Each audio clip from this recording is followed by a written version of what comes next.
The entire state is facing at least some form of fire danger right now. This map shows the northwest area and also the southwest areas. They are facing the highest danger. Now that includes the Wasatch Front from the base of the mountains to North Ogden all the way down to Payson. Officials say a very high fire rating means not only that fires can start easily, but they can spread quickly. Deanie? Yes, Ashley, and they have. Wildfires have burned more than 40,000 acres this year, and that number is only expected to get worse.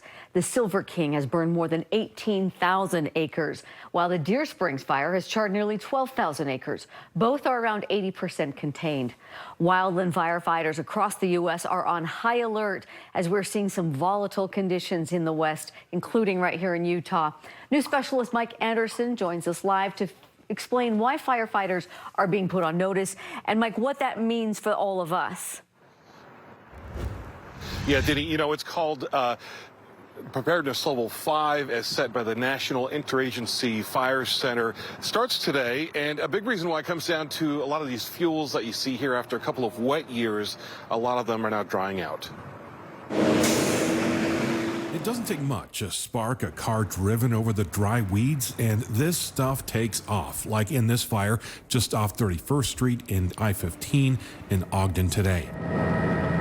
In western Box Elder County, lightning strikes are keeping firefighters busy, but we're already seeing more human-caused fires in Utah than in recent years. This year, our fuels are very dry, so when we do get a little spark, it is way more receptive to fire. Kelly Wickens with Forestry Fire and State Land says with a simple mistake, any of us could start something big. Our conditions are just prime for fires. It's why many of our fire crews are keeping busy fighting mostly smaller fires right now.